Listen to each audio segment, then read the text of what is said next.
La escuela era la observación de la realidad y de la reflexión racional. En el aspecto del hombre, los guiaba a cultivar la curiosidad y a tener una actitud más crítica. En el conocimiento, la principal representación era la aparición del pensamiento racional y reflexivo, que ocupaba el lugar en las tradiciones míticas que eran aceptadas acríticamente. Y en la naturaleza, el mayor descubrimiento que tuvieron los filósofos griegos fue la idea de la fisis, donde decía que la naturaleza es por sí misma y que no necesita recurrir a causas sobrenaturales. Pasamos al orfismo, donde el pensador era Orfeo, quien fue un poeta y cantante griego. Aquí se basa en la idea de que la muerte nos lleva a una felicidad en el más allá, ya que no se la consideraba como un castigo, y está relacionado con la reencarnación de las almas. En el aspecto del conocimiento tuvo una gran influencia en la conformación de la filosofía de Pitágoras. Aquí había sido tan grande su inspiración por este modo de pensar que incluso él elaboró un culto a los dioses relacionado con los números. Su influencia en el hombre era guiarlo a disfrutar de una vida de felicidad, ya que decía que el alma del hombre era inmortal y que algunas veces se acababa y otras veces volvía a nacer, pero que nunca se destruía. Y en la naturaleza, en el orfismo se consideraba al hombre como parte de la naturaleza, con sus lados positivos y negativos. Su lado positivo vendría a ser el alma y su lado negativo el cuerpo. Pasamos a Hesiodo, quien fue un poeta y fue el primer filósofo griego considerado como un ser más evolucionado. En la parte del conocimiento se buscaba distinguir entre la verdad y la falsedad o la apariencia de la verdad. En el aspecto del hombre decía que los hombres malinterpretamos nuestra condición humana al considerarnos a sí mismos como completos y suficientes. En la naturaleza, su filosofía era lo natural. Aquí se describía la naturaleza como algo mítico y para ello utilizaban a la poesía.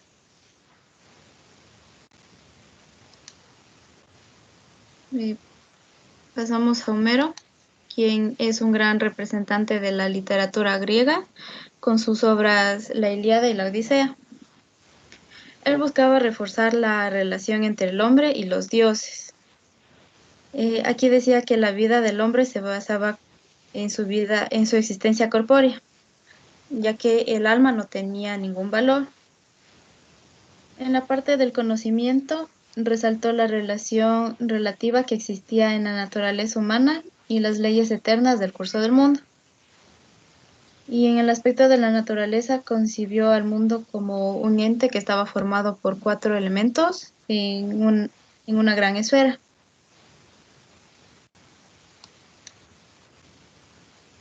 Eso sería todo, gracias. La aplicación, no hay aplicación, ¿no? De lo que veo. Por favor, el resto va tomando notas va tomando notas, por favor, para su OneNote. Y la persona que expone, por favor, abre su cámara. Por eso yo cierro la mía. Muchas gracias. Usted sabe que las aplicaciones valen 6 puntos. Sigue, por favor. Empezamos tiempo, empezamos.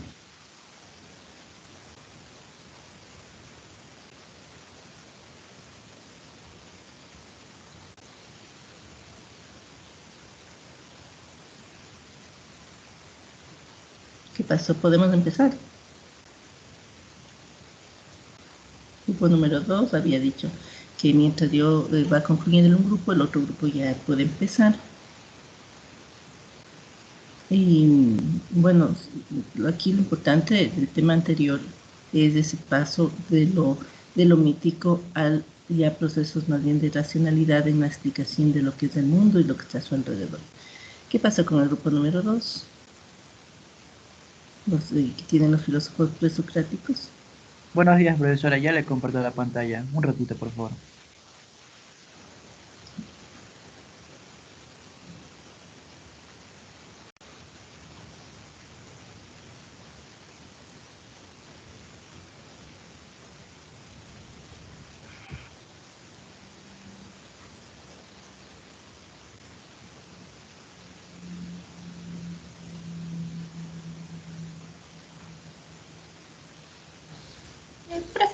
que le interrumpa, buenos días. En las diapositivas del grupo anterior sí estaban las aplicaciones, sino que mi compañera no lo dijo, pero sí están en la Ya, sesión. estoy calcando la presentación. No, no, No en el hay grupo texto. pero Sí, lo lamento mucho, tenían que haber hablado de eso, porque eso es parte del tiempo inclusive. Eso me permite hacer los ejemplos para luego cerrar la clase, pero no lo hizo, entonces por eso estamos avanzando en el otro grupo. Por favor, las personas del grupo número 1 van a poner en el chat de Teams al grupo al que pertenecen para yo poder revisar. Pongo grupo 1, etc.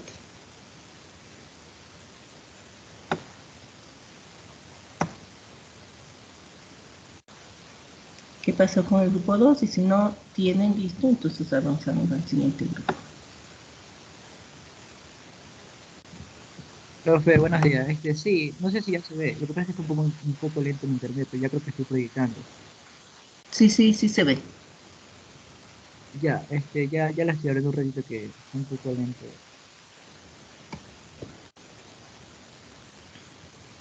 Nos hacen perder tiempo.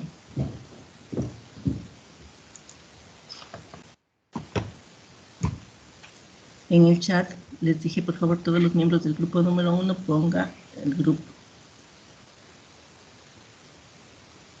para yo sacar la lista de integrantes.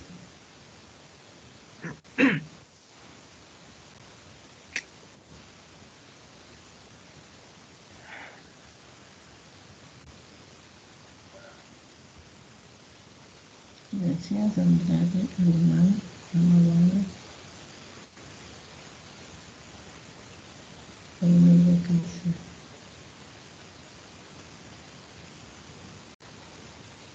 Alvarado. Ya, ahora sí, por favor.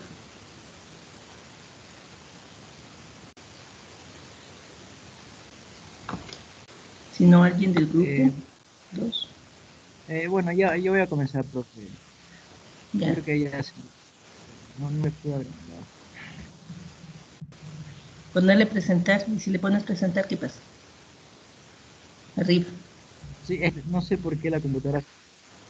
Sí, eso mismo estoy haciendo, sino que la computadora se colgó. Pero no sé. Ahí creo que ya se.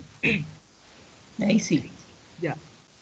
Buenos días, profesora, buenos días, compañeros. El tema que nosotros tenemos, somos el grupo 2 y el tema de nosotros son los primeros filósofos. Del primero que vamos a hablar va a ser de Anaxímenes. Sus características fue que este fue un filósofo, matemático, astrónomo. Su arge es el aire. ¿Qué significa el arge? Es el pensamiento de lo que tienen los filósofos, de cómo piensan que se originó el mundo, cuál es el principio del universo, en fin.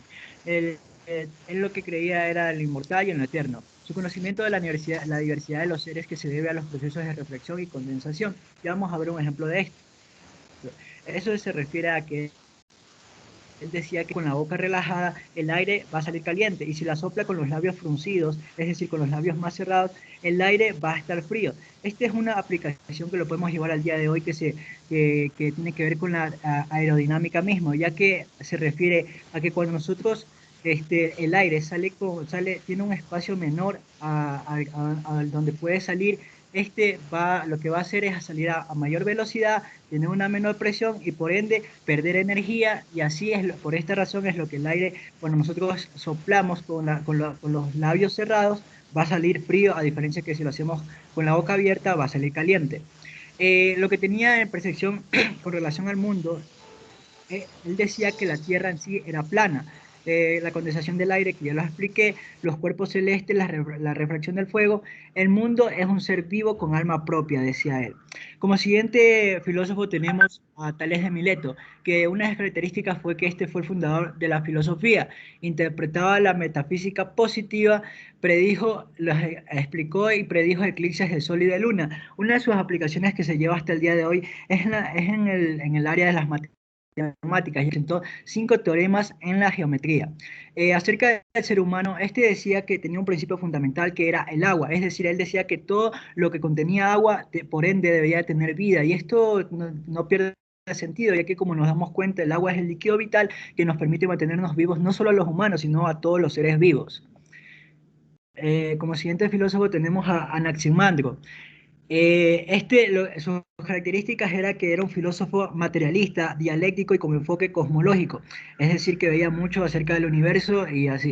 El hombre lo tenía como las primeras ideas de evolución y decía que este procedía de un pez, es decir, que como que nosotros fue el que dio las primeras ideas de evolución, que decía que pues nosotros proveníamos de un organismo más pequeño, en este caso del pez, y de este fuimos nosotros evolucionando.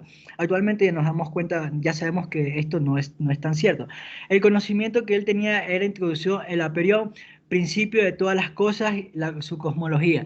La naturaleza le decía que las cosas volvían con el tiempo a su origen. Es decir, esto era, por ejemplo, alguna aplicación que se da pues cuando nosotros vemos una fruta caer de un árbol, esta se descompone, llega al suelo, se convierte en sales minerales y esta vuelve a absorber por el árbol y así mismo sigue un ciclo de vida que sigue continuamente, ¿verdad? El siguiente filósofo que nosotros tenemos es acerca de Pitágoras. Sus características fue que fue un primer matemático, la filosofía mística y religiosa. Este fue un gran matemático que, como todos sabemos, una de sus aportaciones, aplicaciones a la actualidad fue justamente el teorema que lleva su nombre, que es el teorema de Pitágoras, que lo que dice que en un triángulo con un ángulo recto, lo que podemos hacer es que la suma de sus dos catetos al cuadrado vamos a obtener la hipotenusa, es decir, la inclinación de este mismo triángulo. Acerca del hombre decía que cada cuerpo tenía un alma y del mundo, que el universo es la esencia que el mundo, el número es la esencia del universo. Es decir, este era un filósofo que trabajó mucho con lo que es las matemáticas y los números en sí. El universo lo consideraba como uno mismo. El siguiente filósofo que tenemos es Heráclito. Sus características fue que fue un modismo dinámico, decía que todo cambia, algo que tenía que tenía concepción al mundo, a las personas en sí, era que decía que que el principio de todo se originaba justamente por el fuego. Es decir, él decía que de aquí partían todas las cosas materiales y vivas. Por ejemplo, un ejemplo a la actualidad es que, por ejemplo, nosotros sabemos hoy en día que el origen del universo fue justamente no por fuego, pero por un tanto sinónimo de ya que como sabemos que el fuego transmite energía, justamente el universo fue creado por una explosión de energía llamada el Big Bang. El conocimiento que tenía era la palabra, la atención y la razón, la atención al logos, es decir, prestaba mucho al conocimiento, al estudio de la razón del hombre. En el hombre decía que el alma de era el fuego. Una de sus frases decía que nadie se baña en el río dos veces porque todo cambia en el río y en el que se baña. Es decir, las personas y el mundo en sí, con cambio, se mantiene, nada permanece continuo, como decir. Como siguiente filósofo tenemos,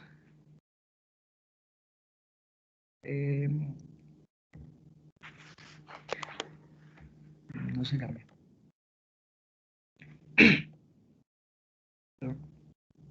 Háblanos de Parménides, que Sí, era un... ¿Ya? como siguiente 30 filósofo segundos. tenemos a... Perdón, profe, se me cuelga la computadora. Ya, como siguiente filósofo tenemos a Parménides, que su conocimiento era su ser en la realidad y algo cormenio, limitado y compacto. Lo que le caracteriza a este filósofo y su gran aplicación a la filosofía fue que este fue el fundador de la metafísica en sí y de la ontología. Se sitúa al ser como el principio, es decir, que el ser humano somos el principio, el origen de todo, pues para él. El conocimiento vía la verdad y la opinión. El hombre es imperecedero, es decir, es ilimitado, es algo eterno, lo tenía como él. Es uno o sería no ser, es inmóvil, es indivisible y este ser a su vez es también pensable. Eso sería con respecto a nuestra exposición. Aquí como podemos ver las referencias bibliográficas de Bueno, donde consultamos y gracias. extraemos la información. Muchas gracias, profesor. No hay aplicaciones tampoco, ¿no? De los principios fundamentales, que podríamos haber traído un ejemplo de cómo en nuestras culturas antiguas se consideraba cuál era el principio fundamental de la creación del universo y de todo. No hay aplicaciones. Siguiente grupo. Gracias.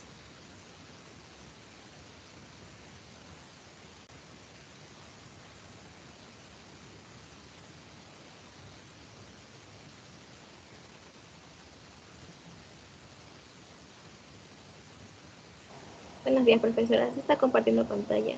¿Me confirma, por favor? Siga. ¿Sí se está compartiendo? Sí, siga, por favor. Ya, muchas gracias. Muy amable. Ya. Buenos días, compañeros, compañeras, profesora. El día de hoy quiero compartir con ustedes un poco sobre la época socrática por parte del grupo 3. Sócrates. Las características de él es que decidió dedicarse a reflexionar sobre sí mismo y sobre la vida del hombre en la ciudad.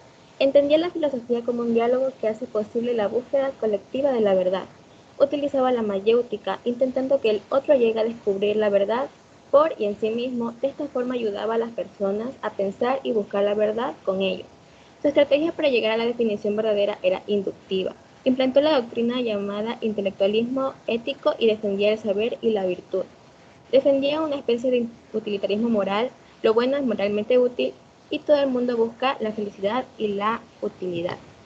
El conocimiento. Sócrates consideraba la sabiduría humana en su sentido relativo. Hay dos tipos de conocimiento. El primero es un saber entendido como destreza para realizar algo. El segundo es un saber entendido como el conocimiento explícito y consciente de algo. El intelectualismo socrático es una teoría moral por la cual la conducta moral solo es posible si se basa en el conocimiento del bien y la justicia. ¿Cómo concebía el hombre? Para Sócrates, el hombre era un ser de un alma capaz de pensar y razonar. Practicando esto conseguía la excelencia a través de la adquisición de saberes y conocimientos. El mejor hombre, el hombre bueno, el que está a la altura de su perfección y de su condición humana es el hombre sabio. Sócrates. ¿Cómo concebía el mundo y la naturaleza? La naturaleza es un concepto, como principio lógico inmutable y esencial de las cosas, estableciendo una problemática. Si la virtud es adaptación al concepto de las cosas, entonces no habrá virtud sin esencia. El mundo, su estructura es incomprensible y tan solo podemos conocernos a nosotros mismos. El conocimiento es idea, concepto de lo general. Los conceptos que se ponen en claro a través de la definición y se generalizan mediante la inducción. Ejemplificación. Sócrates constituye un ejemplo de la necesaria modestia intelectual y una refrescante actitud frente a la vida, en cuyo contexto destaca la trascendencia de transmitir valores a través de los procesos educativos, inmortalizando la semilla. Los sofistas. Sus características. Sus principales representantes fueron Protágoras, Gorgias y Prótico. Su filosofía se distingue por su subjetivismo. Estaban contra la educación aristocrática y eran muy hábiles para persuadir por medio del discurso. El conocimiento era relativo, ya que no les importaba demasiado llegar a la verdad. Eran revolucionarios, educadores y cobraban por sus clases. Se basaban en el relativismo, escepticismo y convencionalismo y negaban la religión. El conocimiento. Le dieron una especial importancia al pensamiento como manifestación subjetiva, considerando el absoluto como sujeto. Puede decirse que con los sofistas el pensamiento adquirió conciencia de sí mismo como la ausencia absoluta. Para ellos, el conocimiento sensible es simplemente el conocimiento, y la verdad o falsedad no pueden existir como absoluto. Para ellos no tenía sentido hablar del conocimiento relacional como algo opuesto o distinto al conocimiento sensible. ¿Cómo concebía el hombre? El hombre es la medida de todas las cosas. El hombre es la verdad de lo que es la norma de lo que es verdad para sí mismo. La verdad es relativa para cada quien. Admite diferentes interpretaciones dependiendo del sentido que se atribuye a cada uno de sus elementos, a saber, considera al hombre en un sentido individual. Podremos afirmar que habría tantas medidas para las cosas como hombres que existen. ¿Cómo concebía al mundo y a la naturaleza? Las leyes, costumbres y creencias religiosas no son inmutables, más bien son progresistas. Pueden considerarse a los sofistas como pioneros de la idea de igualdad entre los hombres. El concepto de naturaleza se traslada desde el universo hasta la individualidad humana. La educación se dirige hacia el cuerpo y el alma, es decir, hacia una naturaleza humana mediante la enseñanza y el adoctrinamiento y el ejercicio. En la actualidad, la filosofía ha valorado las enseñanzas de los sofistas, pues han encontrado en ellas aportes significativos de educación y algunos elementos válidos para la cultura de hoy, como son el relativismo, escepticismo y subjetivismo. La sociedad contemporánea ha acuñado estas doctrinas filosófico-pedagógicas, entendiendo la necesidad de instaurar no solo un cambio de época, sino proponiendo una época de cambio. Escuela cínica. Sus características. Ellos desconfiaban totalmente de las instituciones sociales, la enseñanza y todo tipo de convenciones y normas sociales. Estaban dispuestos siempre a la burla, a la ironía y actitudes procaces. Con esto demostraban su firme rechazo al idealismo platónico, la retórica convencional y a la existencia del Estado. El conocimiento. Rechazaban la teoría platónica de las ideas. Para ellos solo existía lo que se puede percibir con los sentidos, no eran partidarios de las ciencias teóricas y se inclinaban por cultivar el tema de la sabiduría práctica, es decir, a través de la experiencia. ¿Cómo concebían al hombre? Para los cínicos el hombre era considerado mediocre, brutalizado y adormecido. Para que el hombre pudiera llegar a la libertad y felicidad, proponían la liberación o independización de ataduras y así obtener una vida virtuosa. ¿Cómo concebían al mundo y a la naturaleza? Reinterpretaron la doctrina socrática, considerando que la civilización y su forma de vida era un mal y que la felicidad venía dada siguiendo una vida simple y acorde a la naturaleza. No sé si estamos controlando el tiempo con mi coordinadora, porque según yo, ya hace mucho rato se acabó. Y cualquier forma de preocupación material. Entonces, ¿sigo o no? Sigue. Ya. Pero ya está tiempo. Ya, estos individuos aspiraban a identificarse con la figura del perro por la sencillez y desfachatez. O sea, nos estás hablando demasiado. Hay mucha teoría que no era necesaria ponerla, sino la síntesis y lo estás solamente leyendo. Entonces, para terminar, déjenme darle en la actualidad cómo concebimos al cinismo.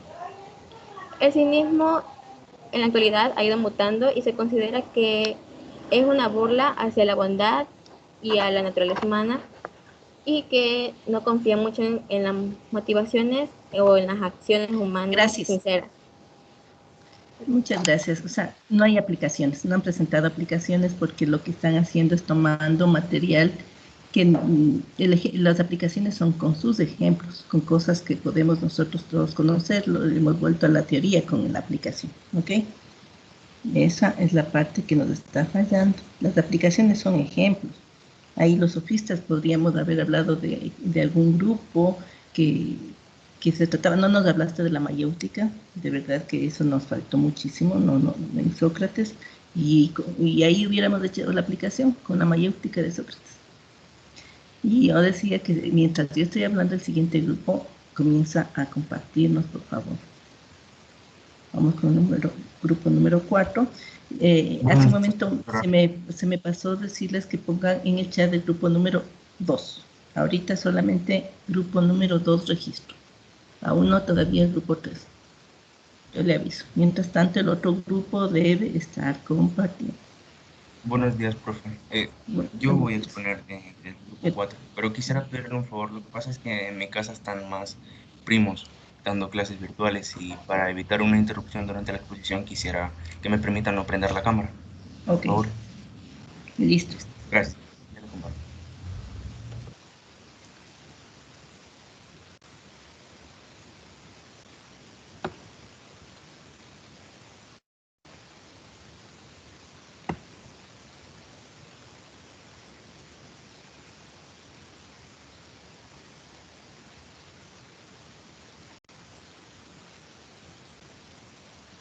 Magister, buenos días, disculpe. En este grupo están 9 personas. No puede ser 9 personas. Ya ningún grupo dice 9. ¿Se refiere al nuestro, profe? Al grupo 2.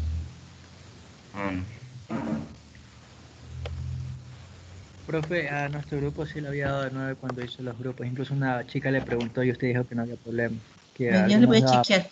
Porque yo le coloreé, ¿no es cierto? Ya le voy a chequear. Sí, profe. Porque usted sí.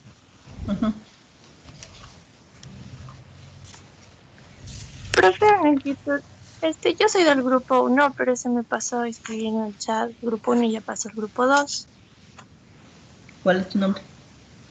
Shirley Boada. Ponle ahorita. Y comenzamos ahorita a poner grupo 3. Mientras tanto, empezamos. Y por favor, mi coordinadora no está controlando el tiempo. Profe, estoy diciendo 30 segundos, pero no sé si me escuchen. Porque hace que se acababa el tiempo del grupo anterior. Ya, grupo 3, comienza a poner en el chat y mientras tanto empezamos con el grupo número 4.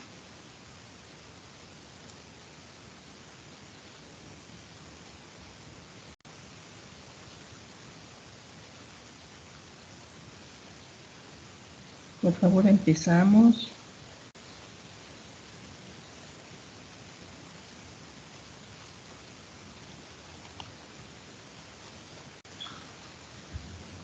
Sí, profe, disculpe, tuve un problema con la computadora. Ya le comparto de nuevo.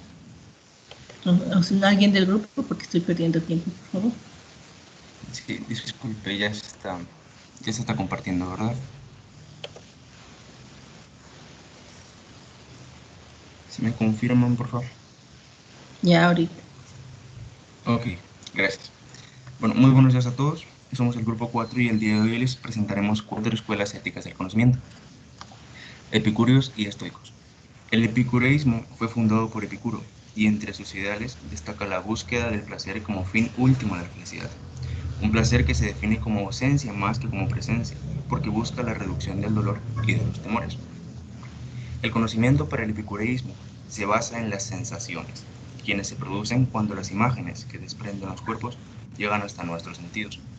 Bajo la concepción del hombre, Epicuro predicaba la ataraxia, donde el hombre es un ser que se despoja de todo temor a los dioses, a la muerte y al destino. Según Epicuro, la naturaleza está regida por la necesidad y el azar, entendiendo el azar como ausencia de causalidad, no de casualidad, sino de causalidad, debido a la desviación aleatoria de los átomos. Esto nos quiere decir que la naturaleza sigue su curso tal y como debe ser, o sea, aleatoriamente. En cuanto a las aplicaciones del epicureísmo, tenemos a la búsqueda de cualquier placer, ya sea corpóreo o intelectual, en cualquier ámbito de nuestra vida, como por ejemplo comer alimentos deliciosos o leer un buen libro. Por otro lado, el estoicismo fue fundado por Zenón, y entre sus pensamientos sobresale el valor de la razón, o el dominio y control de los hechos que suceden a nuestro alrededor. Destaca también la virtud como un medio o un camino hacia la felicidad. El estoicismo concibe el conocimiento de una forma empirista y naturalista, y además comparte el pensamiento del epicureísmo, que nos dice que es a través de los sentidos que se origina el conocimiento, es decir, también toma en cuenta las sensaciones. Ahora, el hombre, para los estoicos, es un ser que nunca se queja de su situación, ni permite que sus sentidos superen su razón. Es decir, primordialmente, el hombre busca su felicidad interior y no el goce mundano. Bien, en cuanto a la naturaleza, los estoicos reconocen que ésta se mueve a sí misma, como el principio que mantiene al universo en equilibrio. Es gracias a esta concepción que el hombre estoico es capaz de distinguir entre lo que depende de él y lo que no. Todo aquello que dependa de él tendrá valía para la razón, mientras que todo aquello que no solo tendrá cabida en la aceptación, pues de nada sirve lamentarse. Entonces, como aplicación, en nuestros días tenemos, por ejemplo, una crisis económica, donde aquellos ciudadanos que actúen de forma estoica, en vez de lamentarse o entristecerse por tal situación, la aceptarán, seguirán adelante y aceptarán que este hecho se escapa de su control. Esto les permite buscar otras formas de hacer que la dificultad se convierta en una ventaja y puedan sacar provecho de ella. Escépticos y dogmáticos. Los escépticos consideran que no hay ningún saber firme, ni puede encontrarse ninguna opinión segura, puesto que toda información debe ser apoyada por la evidencia. Entre sus ideales destaca que es imposible encontrar la verdad y que no existen juicios, sino solo opiniones. Acerca del conocimiento, este sistema niega la posibilidad de captar el objeto conocido, pues pone en duda la información procedente de los sentidos, a diferencia del epicureísmo y el estoicismo.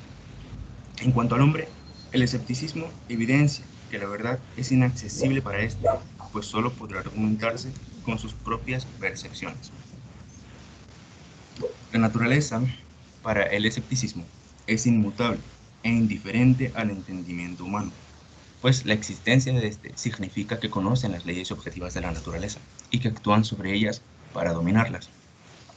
Como aplicación del escepticismo en nuestros días, tenemos, por ejemplo, cuando tenemos que elegir qué producto comprar, nos mostramos escépticos hacia el producto que nos están vendiendo. Como por ejemplo también cuando tenemos que decidir Si aceptar cuando alguien nos ofrece una terapia de salud o afirmación milagrosa, algún tratamiento milagroso, nos mostramos escépticos también ante tal propuesta. O incluso cuando nos ofrecen un nuevo negocio. De tal forma nos sentimos escépticos.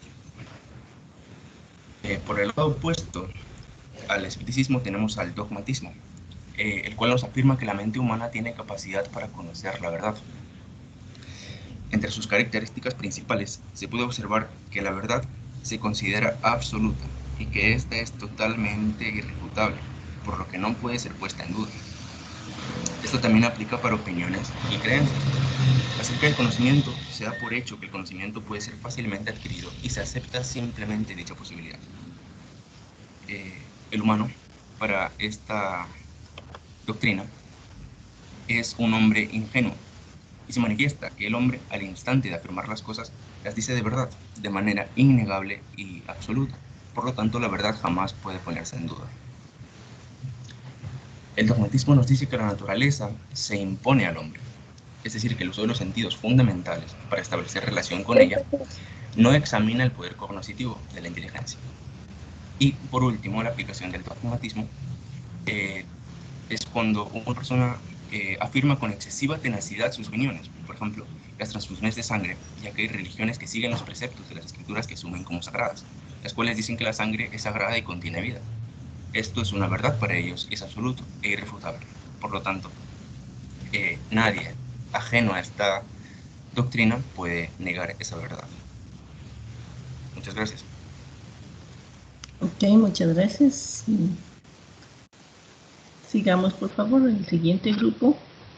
Solamente hacer la aclaración de que el estoicismo, o sea, los estoicos, los epicúreos y estoicos son escuelas éticas, mientras que los escépticos y dogmáticos son escuelas del conocimiento. Siguiente grupo, por favor. Y mientras tanto, todas las personas del grupo 4 van a, además de subir su material, registrar su asistencia, van a poner el grupo 4 en el chat para tomarles nota. Vamos con el grupo número 5, la presentación.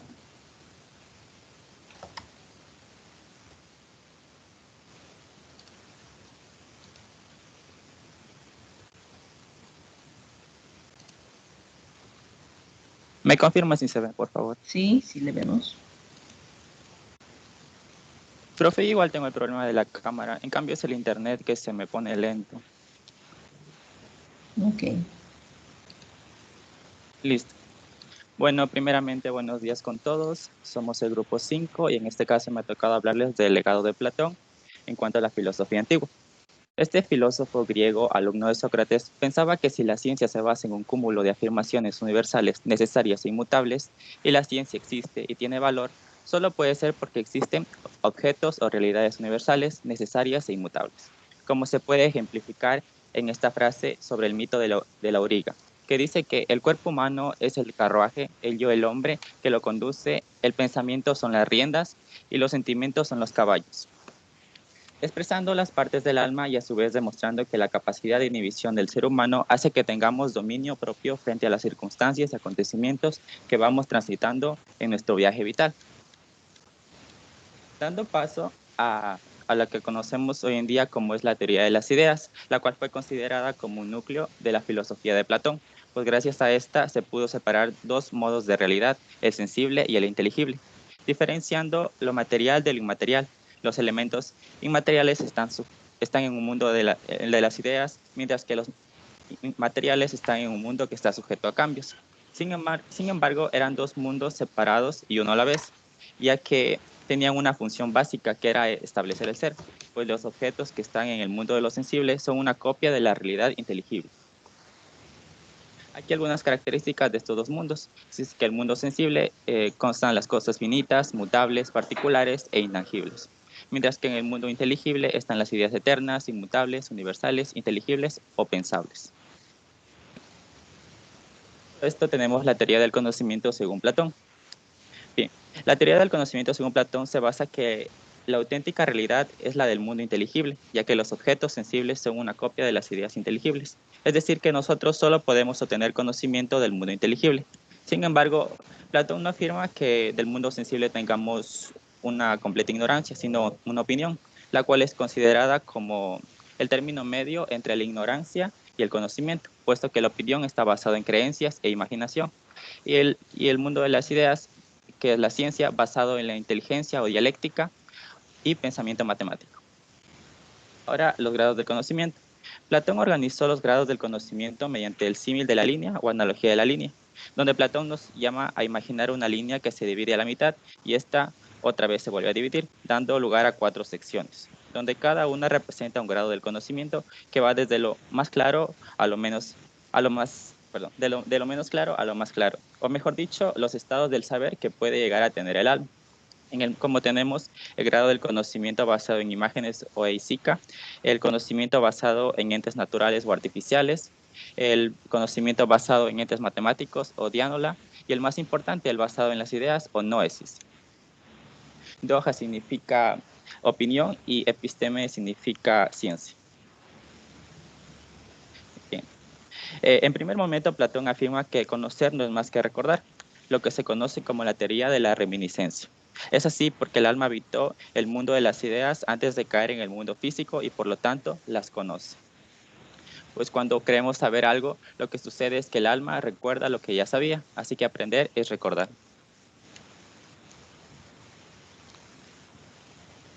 En cuanto a la concepción del ser humano, para Platón, los seres humanos somos un compuesto de alma y cuerpo, o también conocido como dualismo mente-cuerpo. El alma tiene naturaleza racional y es inmortal, y el cuerpo es material y mortal. Y que el alma vive atrapada en el cuerpo, controlando pasiones y tratando de purificarse, pues la virtud es la unidad de la sabiduría, la contemplación y la felicidad. Pueden estar cerca, pero nunca alcanzarse mientras el alma esté unida al cuerpo. Una vez que el cuerpo muere, esta alma trasciende a una realidad superior.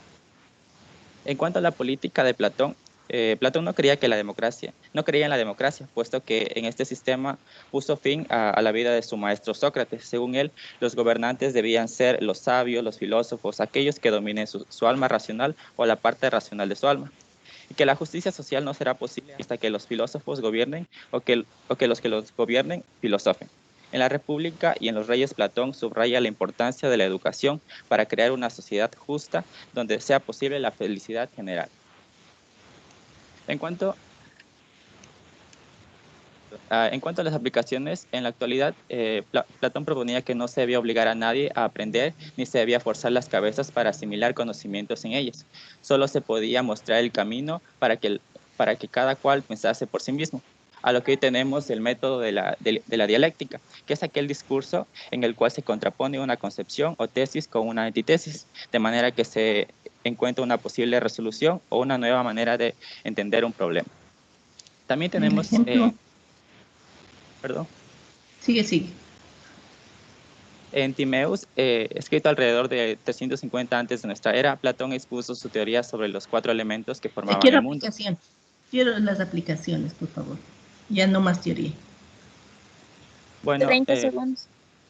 Platón agregó como el mundo solo podría estar formado de cuerpos perfectos en cuerpos que debían tener la forma de un sólido regular, lo que hoy conocemos como... Las aplicaciones son cosas que podemos verlas ahora, entenderlas y que las conocemos todos, y sobre la base podemos decir que esta filosofía está aplicándose en estos grupos, en estas personas, de esta manera, en la concepción del mundo, etc.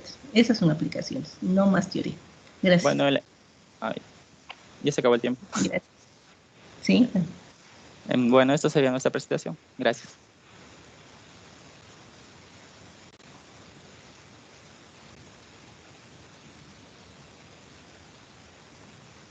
Vamos con el siguiente grupo, por favor. Aristóteles. Déjame un ratito ahí. Hasta tanto. Espera, no le cambies de diapositiva. Mientras tanto, del grupo anterior, por favor, Játiva y López, uno de los chicos o de las señoritas o de los señores López no está aquí, ¿no? Quiero que me diga quién es el que está aquí, porque están solamente 2 personas.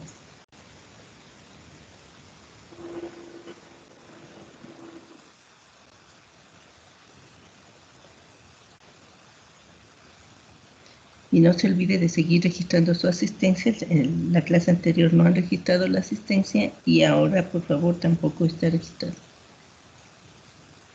Siga, por favor, la exposición.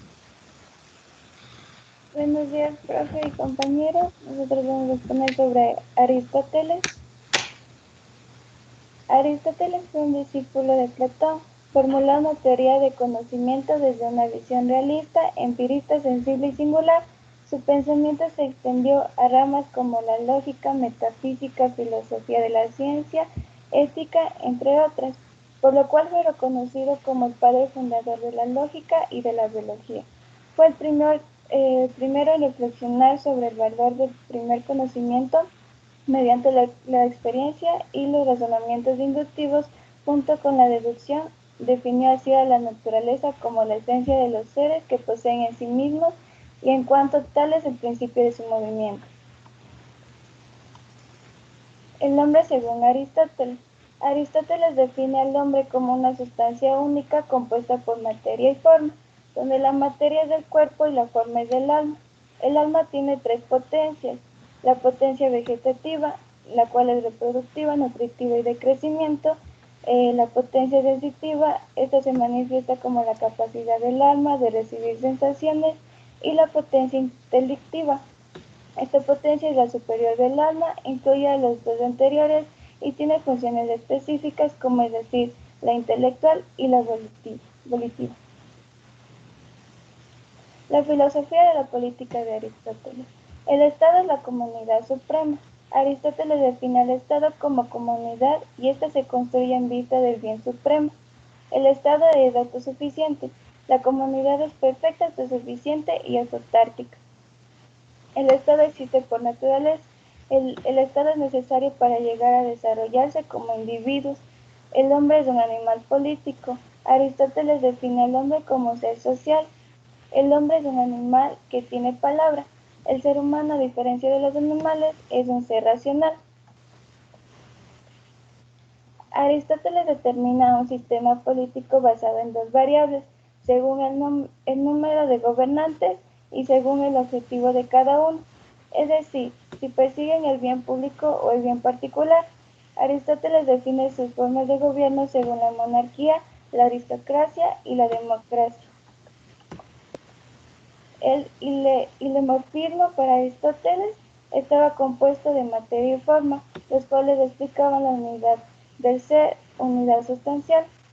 La materia, que era una especie de sustrato, que era pasiva y se encontraba en posibilidad del ser. Aquí tenemos una roca que se convierte en una escultura. La materia es la roca y la forma es la escultura. La forma que adquirió es una forma de escultura, pero sigue teniendo la misma materia, la cual está compuesta de roca, así que no sufre ningún cambio. Teoría de las causas de Aristóteles. Considera cuatro causas: la causa material, la causa formal, la causa eficiente y la causa final. La causa material es la materia de la cual está hecho el objeto. El ser es quien es gracias a este material. La causa formal hace referencia a la esencia y de la manera en que se nos presentan las cosas. La causa eficiente, esta nos explica de quién ha posibilitado la existencia de tal objeto, es decir, quién lo creó. Y la causa final, esta explica la finalidad, objetivo del ser, es decir, el motivo por el cual fue creado. Y por último tenemos aplicaciones. Primero sería el sistema formalizado de pensamiento. Aristóteles plantea que la mente solo es capaz de reproducir la realidad tal y como es. Como ejemplo tenemos la línea recta, es la distancia más corta entre dos puntos. Este es un axioma muy conocido en la geometría.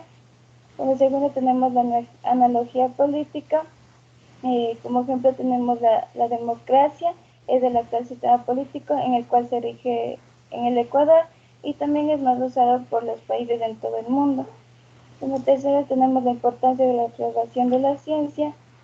Aristóteles impartió el método inductivo-deductivo, en el cual consiste en observar. Como ejemplo tenemos premisa 1, los planetas son todos redondos. Como premisa 2, Júpiter es un planeta. Y como conclusión tendríamos Júpiter es redondo. Gracias. Ok, gracias. Sigamos, por favor.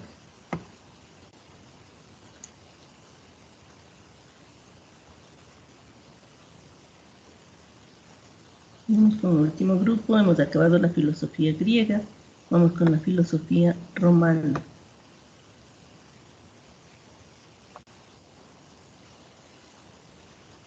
Profe, ¿ya se puede ver mi pantalla? Sí. Ya. Entonces, buenos días, doctor Espinel. Buenos días, compañeras y compañeros. Somos el grupo 7 y vamos a hablar sobre la filosofía romana. Dentro de la filosofía romana tenemos a dos principales filósofos, que son Séneca y Cicerón. Vamos a empezar por Séneca, que dentro de su pensamiento, él tiene una cosmovisión panteísta, donde Dios y el cosmos son uno mismo.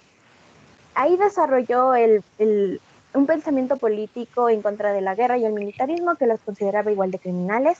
Mostró una preferencia por la ética como ciencia práctica. Esto es importante porque es uno de los principales ejes de su pensamiento, la ética. Y pues esto permite llevar una dignidad moral hacia la persona. Como parte del conocimiento, tenemos que este lo concibe a través de la sabiduría y la virtud, que son la meta para la vida moral, ya que esto es lo único inmortal que tienen los mortales.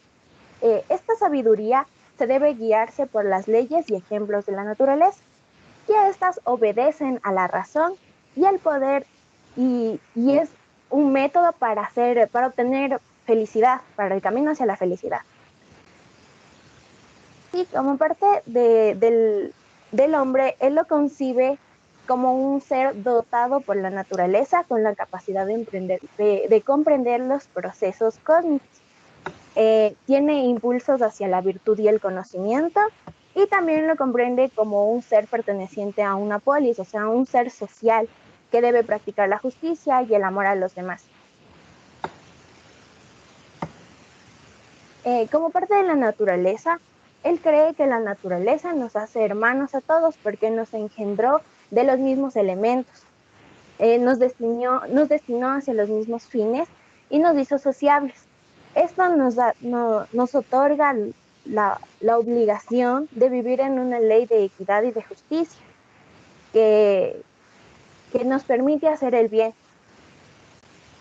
Como una de las aplicaciones, nosotros hemos considerado a la bioética, ya que esta está regida por las leyes de la naturaleza y a su vez por la ética del ser humano, ya que un profesional, como algún día vamos a ser nosotros, va a tener los recursos en sus manos para hacer ciencia, pero no podemos hacerlo sin respetar el equilibrio y el orden de las cosas. Un ejemplo, en los laboratorios que nosotros teníamos en clases presenciales, nos mostraban flujogramas y nos pedían que siguiéramos esos procesos. Pero ¿qué nos impide simplemente no salirnos de esas leyes? Y lo único que nos impide es nuestra ética que vamos a tener algún día como profesionales, que tenemos ahora como estudiantes. Eso es lo único que impide que simplemente rompamos esas leyes. Ahora vamos a hablar sobre Cicerón. Cicerón se inclinaba por el escepticismo y consideraba... él no tenía un criterio para diferenciar entre las representaciones reales y las no reales. Además, también se centra en los problemas de la ética, considerándolos un problema de orden superior. También él fue considerado la cumbre de la filosofía romana, ya que era un ideal del hombre político, se preocupaba por su formación continua y por la creación de nuevos conocimientos. Como parte del conocimiento, él los concibe a través del escepticismo, como dijimos antes. Es decir, que él duda por todo. Él no duda hasta comprobar que algo es verdad. Sí, y también sigue la naturaleza congénita en el hombre, que esta está regida por la filosofía práctica. Y esta se preocupa de cómo deben ser las cosas y se fundamenta en la conducta humana decidible, es decir, en las decisiones que nosotros tomamos para seguir un camino hacia la virtud. Bien.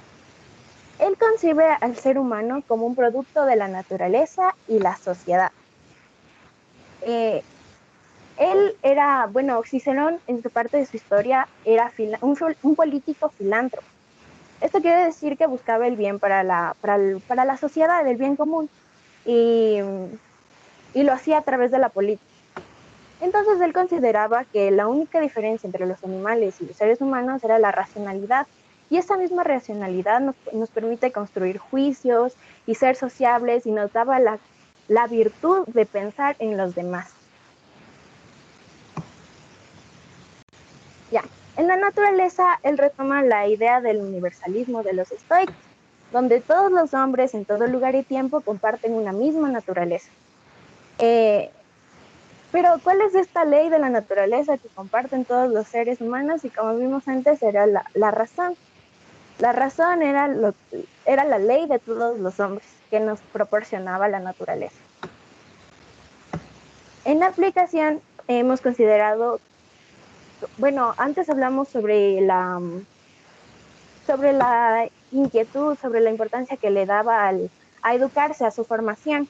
Entonces, en nuestra carrera podemos decir que nos obliga a investigar, ya que esto influye en nuestra educación y nos permite estar a la vanguardia en conocimientos y avances científicos, lo que a su vez nos puede llevar a generar nuevos conocimientos que van a hacer un aporte a la sociedad y van a generar un bien común. Gracias. Ok, gracias. Por favor, todos los materiales tienen que estar subidos.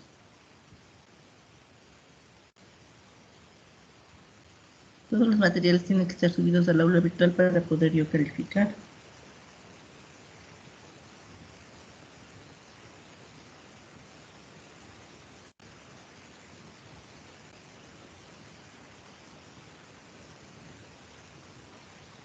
Me señalan el último grupo.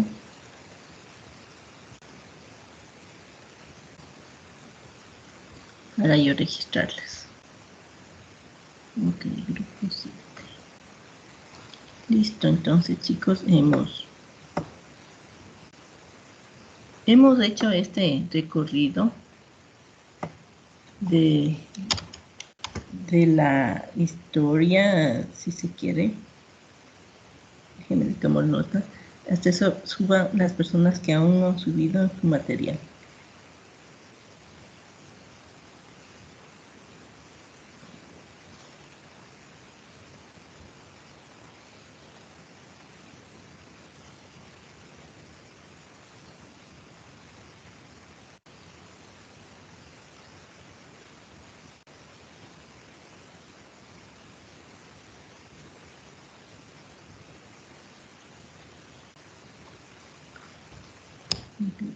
¿Cuántos son miembros del equipo?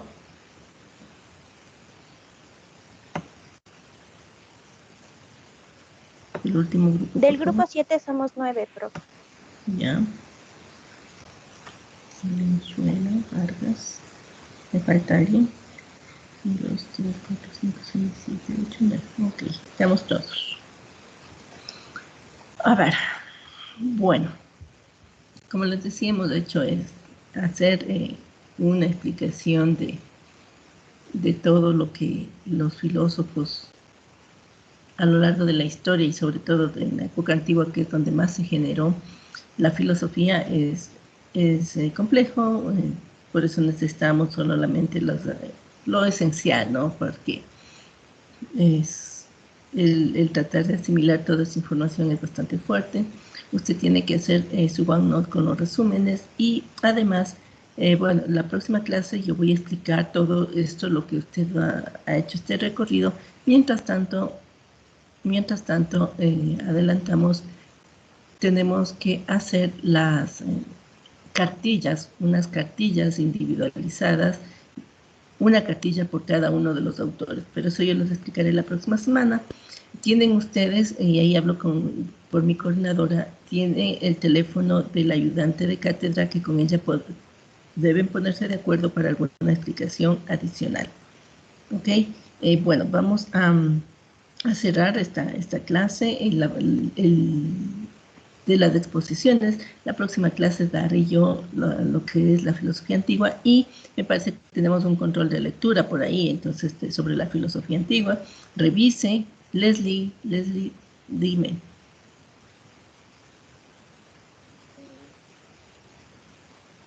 Leslie. ¿Con qué? Con el problema que tenía en el aula virtual. Y quiero que me digas qué pasó en el aula virtual porque yo ya matriculé a todos.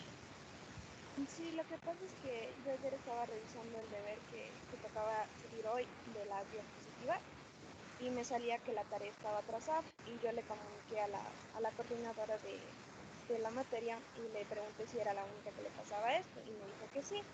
Y yo seguí saliéndome y entrándome del aula virtual para ver qué sucedía, para ver si se me actualizaba la tarea y ya no me salía como tarea atrasada. Entonces, cuando yo volví a ingresar, ya no me apareció la asignatura de epistemología, o sea, ya no sé qué pasó, si me botó la aula o qué pasó, pero ya no estoy en la asignatura de epistemología. Yo no sé qué hacen, o sea. A ver, ¿cuál es tu nombre? López, el otro apellido. López Cali, desde Alejandro.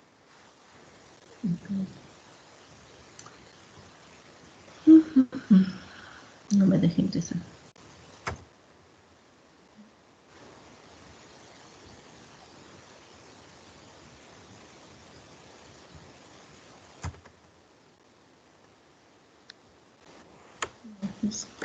Cali. Calis. Sí.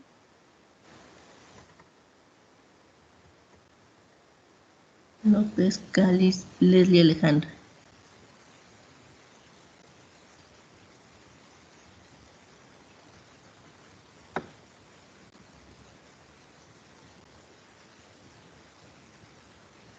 Ya.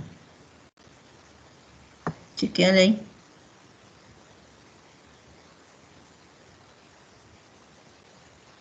Registre por favor su asistencia y con ustedes nos estamos viendo la próxima clase el día de hoy en 8.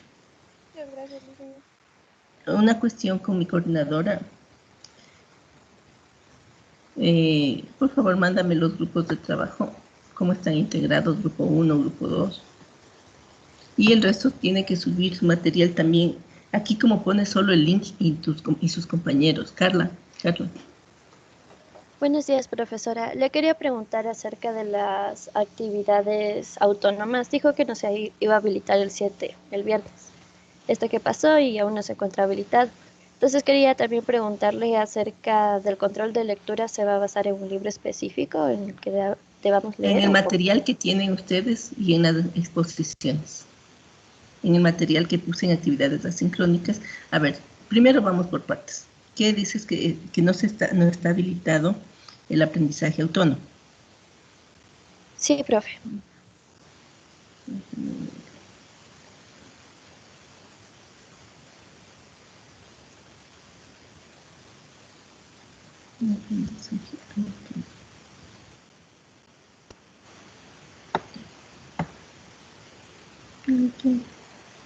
¿Para qué no pongo todavía la actividad? Ya. Ahora, ¿qué era lo otro? Era acerca de si es que nos debemos basar en un libro para leer y poder ya te recibir el respondí, control eso de lectura. Ajá, gracias. Ya. Ok, bueno. Listo, chicos. Entonces, la tarea número 1 será para cuando tengamos en nuestra guía de aprendizaje. Vamos a utilizar esta vez el PowerPoint.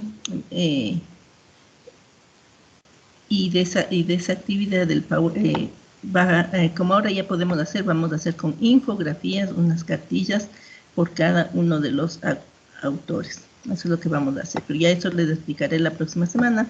Mientras tanto, siga revisando el material, porque en base a eso va a ser su control de lectura.